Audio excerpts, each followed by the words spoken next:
Harry Potter and the Goblet of Fire, Chapter 13, Mad-Eye Moody.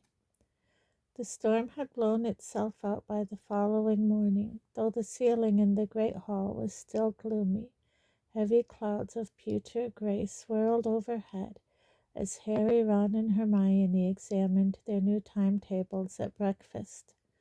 A few seats along, Fred, George, and Lee Jordan were discussing magical methods of aging themselves and bluffing their way into the Triwizard Tournament. "Today's not bad, outside all morning," said Ron, who was running his finger down his timetable. "Herbology with the Hufflepuffs and care of magical creatures. Damn it, we're still with the Slytherins. Double divination this afternoon," Harry groaned, looking down. Divination was his least favorite subject, apart from potions. Professor Trelawney kept predicting Harry's death, which he found extremely annoying. "You should have given it up like me, shouldn't you?" said Hermione briskly, buttering herself some toast. "Then you'd be doing something sensible like arithmancy." "You're eating again, I notice," said Ron, watching Hermione add liberal amounts of jam to her buttered toast. "I've decided there are better ways of making a stand about elf rights," said Hermione haughtily. "Yeah, and you were hungry," said Ron, grinning. There was a sudden rustling noise above them, and 100 owls came soaring through the open windows, carrying the morning mail. Instinctively, Harry looked up, but there was no sign of white among the mass of brown and gray. The owls circled the tables, looking for the people to whom their letters and packages were addressed. A large tawny owl soared down to Neville Longbottom and deposited a parcel in his lap. Neville almost always forgot to pack something. On the other side of the hall, Draco Malfoy's eagle owl had landed on his shoulder, carrying what looked like his usual supply of sweets and cakes from home. Trying to ignore the sinking feeling of disappointment in his stomach, Harry returned to his porridge. Was it possible that something had happened to Hedwig, and that Sirius hadn't even got his letter? His preoccupation lasted all the way across the sodden vegetable path until they arrived in Greenhouse 3, but here he was distracted by Professor Sprout showing the class the ugliest plants Harry had ever seen. Indeed, they looked less like plants than thick black giant slugs protruding vertically out of the soil. Each was squirming slightly and had a number of large shiny swellings upon it, which appeared to be full of liquid. "Bubotubers," Professor Sprout told them briskly. "They need squeezing. You will collect the pus." "The what?" said Seamus Finnegan, sounding revolted. "Pus, Finnegan, pus," said Professor Sprout, "and it's extremely valuable, so don't waste it. You will collect the pus, I say, in these bottles. Wear your dragon hide gloves. It can do funny things to the skin when undiluted, bubotuber pus." Squeezing the bubotubers was disgusting but oddly satisfying. As each swelling was popped, a large amount of thick yellowish green liquid burst forth, which smelled strongly of petrol. They caught it in the bottles as Professor Sprout had indicated, and by the end of the lesson had collected several pints. "That'll keep Madame Pomfrey happy," said Professor Sprout, stopping the last bottle with the cork. "An excellent remedy for the more stubborn forms of acne, bubotuber pus. Should stop students resorting to desperate measures to rid themselves of pimples." "Like poor Eloise Midgen," said Hannah Abbott, a Hufflepuff, in a hushed voice. "She tried to curse hers off." "Silly girl," said Professor Sprout, shaking her head. "But Madame Pomfrey fixed her nose back on in the end." A booming bell echoed from the castle across the wet grounds, signaling the end of the lesson, and the class separated. the Hufflepuffs climbing the stone steps for transfiguration, and the Gryffindors heading in the other direction, down the sloping lawn toward Hagrid's small wooden cabin, which stood on the edge of the forbidden forest. Hagrid was standing outside his hut, one hand on the collar of his enormous black boarhound Fang. There were several open wooden crates on the ground at his feet, and Fang was whimpering and straining at his collar, apparently keen to investigate the contents more closely. As they drew nearer, an odd rattling noise reached their ears, punctuated by what sounded like minor explosions. "Mornin'," Hagrid said, grinning at Harry, Ron, and Hermione. "Be your wait for the Slytherins. They won't want to miss this. Blast-ended scroots." "Come again?" said Ron. Hagrid pointed down into the crates. "Ooh!" squealed Lavender Brown, jumping backwards. "Ew!" just about summed up the blast-ended scroots, in Harry's opinion. They looked like deformed, shellless lobsters, horribly pale and slimy looking, with legs sticking out in very odd places and no visible heads. There were about 100 of them in each crate, each about 6 inches long, crawling over each other, bumping blindly into the sides of the boxes. They were giving off a very powerful smell of rotting fish. Every now and then sparks would fly out of the end of a scroot, and, with a small foot, it would be propelled forward several inches. "Only just hatched," said Hagrid proudly, "so you'll be able to raise 'em yourselves. Thought we'd make a bit of a project of it." "And why would we want to raise them?" said a cold voice. The Slytherins had arrived. The speaker was Draco Malfoy. Crabbe and Goyle were chuckling appreciatively at his words. Hagrid looked stumped at the simple question. "I mean, what do they do?" asked Malfoy. "What is the point of them?" Hagrid opened his mouth, apparently thinking hard. There was a few seconds' pause, then he said roughly, "That's next lesson, Malfoy. You're just feeding him today. Now you'll want to try him on a few different things. I've never had 'em before. Not sure what they'll go for. I got ant eggs and frog livers and a bit of grass snake. Just try 'em out with a bit of each." "First pus and now this," muttered Seamus.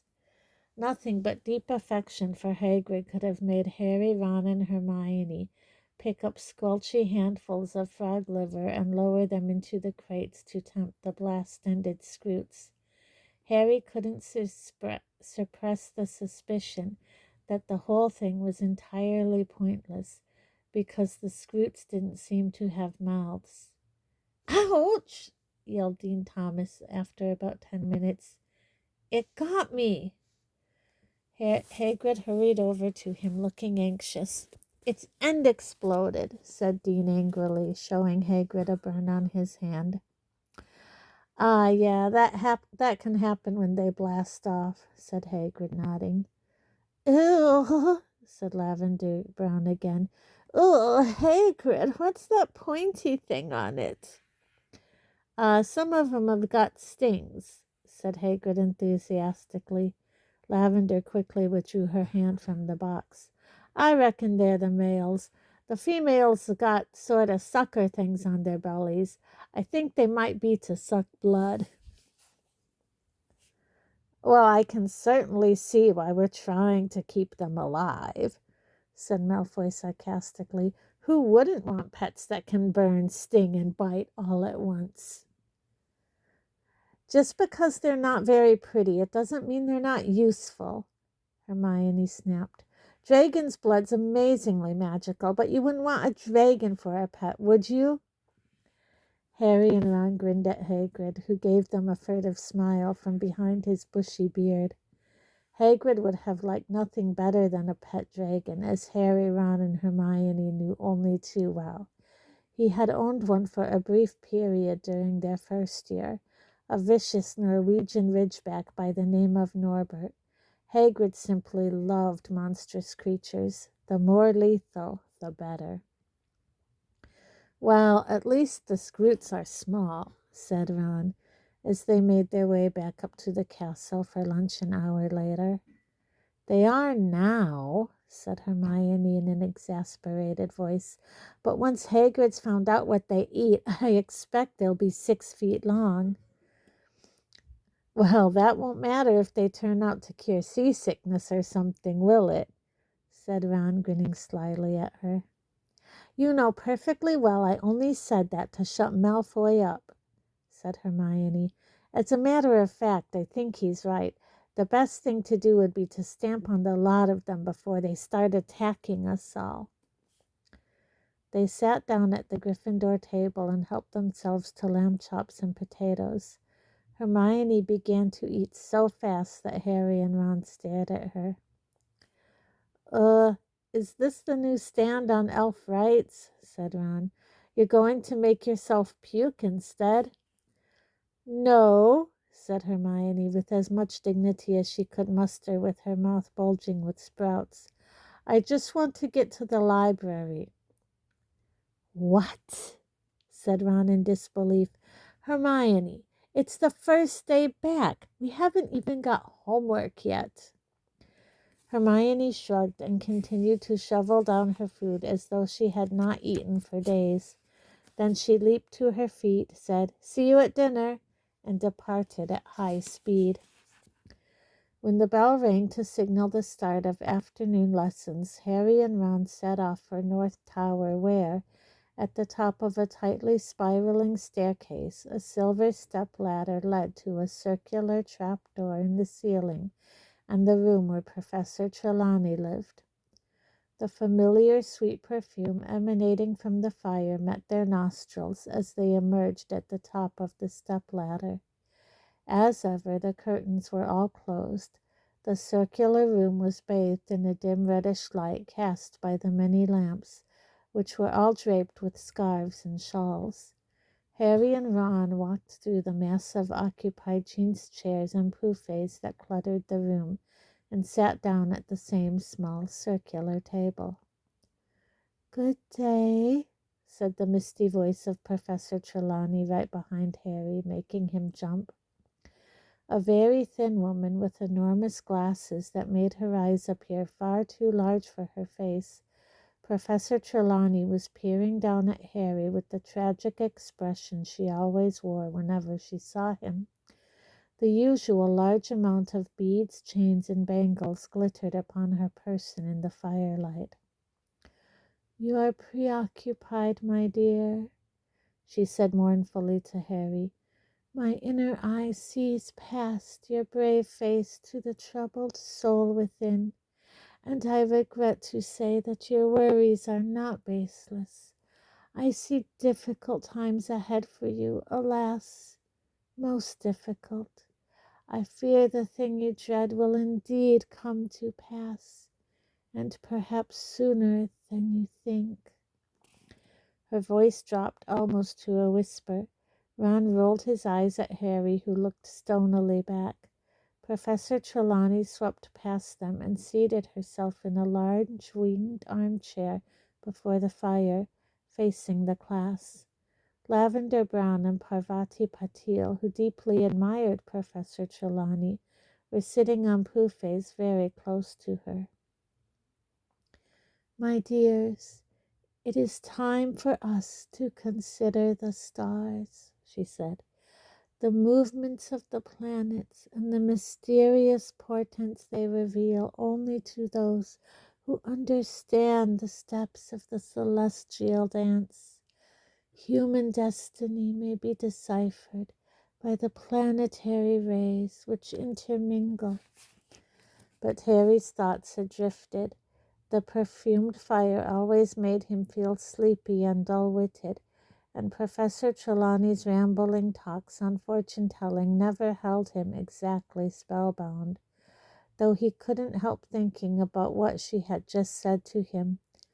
"I fear the thing you dread will indeed come to pass." But Hermione was right, Harry thought irritably. Professor Trelawney really was an old fraud. He wasn't dreading anything at the moment at all. Well, unless you counted his fears that Sirius had been caught. But what did Professor Trelawney know? He had long since come to the conclusion that her brand of fortune-telling was really no more than lucky guesswork in a spooky manner. Except, of course, for that time at the end of last term, when she had made the prediction about Voldemort rising again, and Dumbledore himself had said that he thought that trance had been genuine when Harry had described it to him. "Harry," Ron muttered. "What?" Harry looked around. The whole class was staring at him.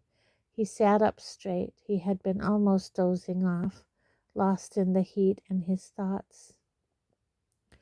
"I was saying, my dear, that you are clearly born under the baleful influence of Saturn," said Professor Trelawney, a faint note of resentment in her voice at the fact that he had obviously not been hanging on her words.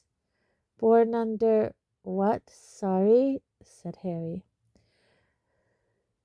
"Saturn, dear, the planet Saturn," said Professor Trelawney, sounding definitely irritated that he wasn't riveted by this news.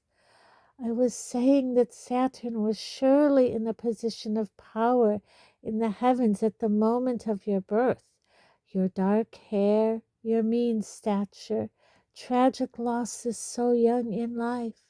I think I am right in saying, my dear, that you were born in midwinter?" "No," said Harry. "I was born in July." Ron hastily turned his laugh into a hacking cough. Half an hour later, each of them had been given a complicated circular chart and was attempting to fill in the position of the planets at their moment of birth. It was dull work, requiring much consultation of timetables and calculation of angles. "I've got 2 Neptunes here," said Harry after a while, frowning down at his piece of parchment. "That can't be right, can it?" "Ah," said Ron, imitating Professor Trelawney's mystical whisper. "When 2 Neptunes appear in the sky, it is a sure sign that a midget in glasses is being born, Harry." Seamus and Dean, who were working nearby, sniggered loudly, though not loudly enough to mask the excited squeals from Lavender Brown. "Oh, Professor, look! I think I've got an unaspected planet. Ooh, which one's that, Professor?" "It is Uranus, my dear," said Professor Trelawney, peering down at the chart. "Can I have a look at Uranus too, Lavender?" said Ron. Most unfortunately, Professor Trelawney heard him, and it was this, perhaps, which made her give them so much homework at the end of the class. "A detailed analysis of the way the planetary movements in the coming month will affect you, with reference to your personal chart," she snapped, sounding much more like Professor McGonagall than her usual airy-fairy self. "I want it ready to hand in next Monday, and no excuses." "Miserable old bat," said Ron bitterly as they joined the crowds descending the staircase back to the great hall and dinner. "That'll take all weekend, that will." "Lots of homework?" said Hermione brightly, catching up with them. "Professor Vector didn't give us any at all." "Well, bully for Professor Vector," said Ron moodily. They reached the entrance hall, which was packed with people queuing for dinner. They had just joined the end of the line when a loud voice rang out behind them. "Weasley! Hey, Weasley!" Harry, Ron, and Hermione turned. Malfoy, Crabbe, and Goyle were standing there, each looking thoroughly pleased about something. "What?" said Ron shortly. "Your dad's in the paper, Weasley," said Malfoy, brandishing a copy of the Daily Prophet and speaking very loudly so that everyone in the packed entrance hall could hear. Listen to this. Further mistakes at the Ministry of Magic. It seems as though the Ministry of Magic's troubles are not yet at an end, writes Rita Skeeter, special correspondent. Recently under fire for its poor crowd control at the Quidditch World Cup, and still unable to account for the disappearance of one of its witches, the ministry was plunged into fresh embarrassment yesterday by the antics of Arnold Weasley of the Misuse of Muggle Artifacts Office. Malfoy looked up. Imagine them not even getting his name right, Weasley. It's almost as though he's a complete nonentity, isn't it? He crowed. Everyone in the entrance hall was listening now. Malfoy straightened the paper with a flourish and read on. Arnold Weasley, who was charged with possession of a flying car 2 years ago, was yesterday involved with a tussle with several Muggle lawkeepers, policemen, over a number of highly aggressive dustbins. Mr. Weasley appears to have rushed to the aid of Mad-Eye Moody, the aged ex-sorcerer who retired from the ministry when no longer able to tell the difference between a handshake and attempted murder. Unsurprisingly, Mr. Weasley found, upon arrival at Mr. Moody's heavily guarded house, that Mr. Moody had once again raised a false alarm. Mr. Weasley was forced to modify several memories before he could escape from the policeman, but refused to answer Daily Prophet questions about why he had involved the ministry in such an undignified and potentially embarrassing scene. And there's a picture, Weasley, said Malfoy, flipping the paper over and holding it up. A picture of your parents outside their house, if you can call it a house. Your mother could do with losing a bit of weight, couldn't she? Ron was shaking with fury. Everyone was staring at him. Get stuffed, Malfoy, said Harry. Come on, Ron. Oh, yeah, you were staying with them this summer, weren't you, Potter? Sneered Malfoy. So tell me, is his mother really that porky, or is it just the picture? You know your mother, Malfoy, said Harry. Both he and Hermione had grabbed the back of Ron's robes to stop him launching himself at Malfoy. That expression she's got, like she's got dung under her nose. Has she always looked like that, or was it just because you were with her? Malfoy's pale face went slightly pink. Don't you dare insult my mother, Potter. Keep your fat mouth shut, then, said Harry, turning away. Bang! Several people screamed.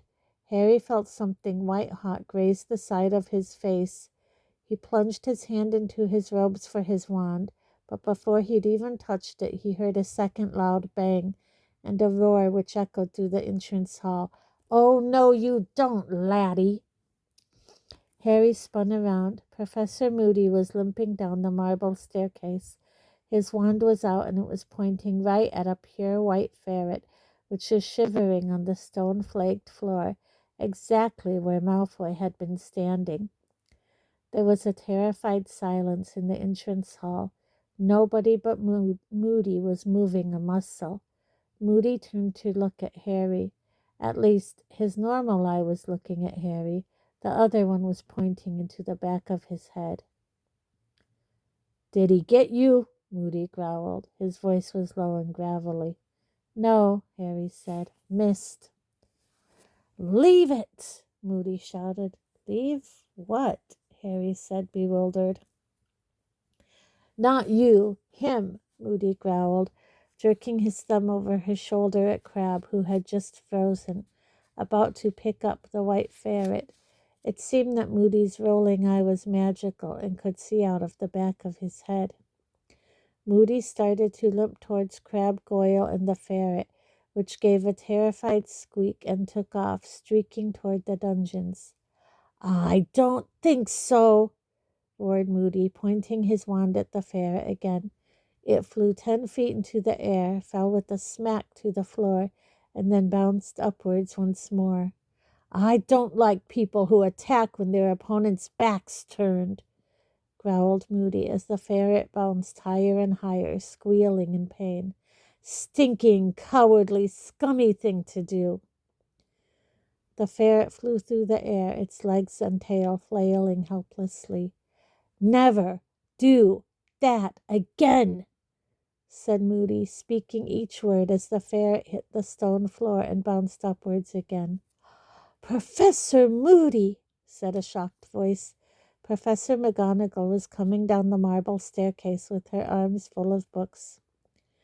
"Hello, Professor McGonagall," said Moody calmly, bouncing the ferret still higher. What are you doing?" said Professor McGonagall, her eyes following the bouncing ferret's progress through the air. "Teaching," said Moody. Moody, is that a student?" shrieked Professor McGonagall, the book spilling out of her arms. "Yep," said Moody. "No!" cried Professor McGonagall, running down the stairs and pulling out her wand. A moment later, with a loud snapping noise, Draco Malfoy had reappeared, lying in a heap on the floor with his sleek blonde hair all over his now brilliantly pink face. He got to his feet, wincing. "Moody, we never use transfiguration as a punishment," said Professor McGonagall weakly. "Surely Professor Dumbledore told you that." He might have mentioned it, yeah," said Moody, scratching his chin unconcernedly. "But I thought a good sharp shock. We give detentions, Moody, or speak to the offender's head of house." "I'll do that, then," said Moody, staring at Malfoy with great dislike. Malfoy, whose pale eyes were still watering with pain and humiliation, looked malevolently up at Moody and muttered something in which the words "my father" were distinguishable. "Oh, yeah?" said Moody quietly, limping forward a few steps, the dull clunk of his wooden leg echoing around the hall. "Well, I know your father of old, boy. You tell him Moody's keeping a close eye on his son. You tell him that from me. Now, your head of house'll be Snape, will it?" "Yes," said Malfoy resentfully. "Another old friend," growled Moody. "I've been looking forward to a chat with old Snape. Come on, you."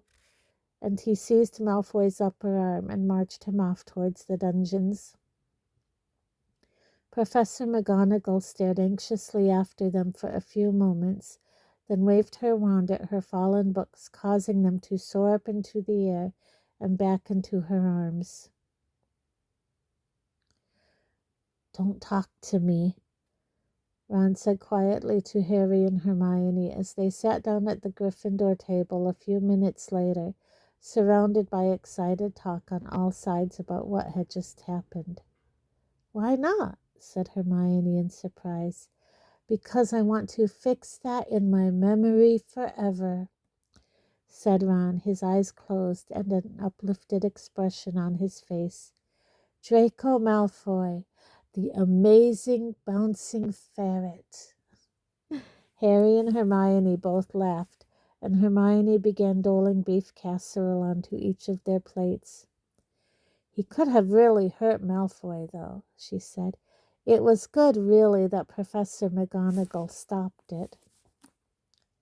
"Hermione," said Ron furiously, his eyes snapping open again. "You're ruining the best moment of my life."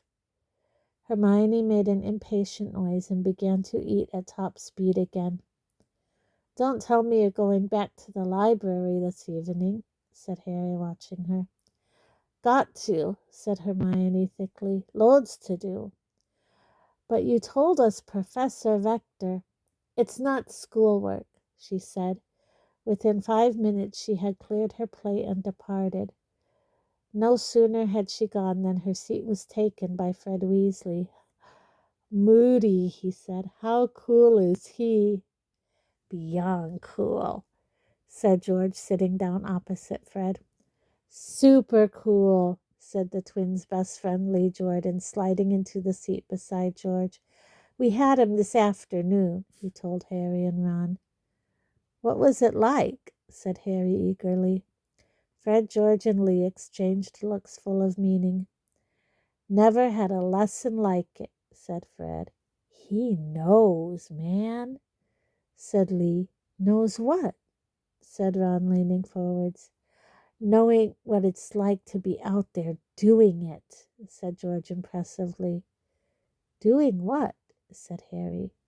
Fighting the dark arts, said Fred. He's seen it all, said George. Amazing, said Lee. Ron dived into his bag for his timetable. We haven't got him till Tuesday, he said in a disappointed voice.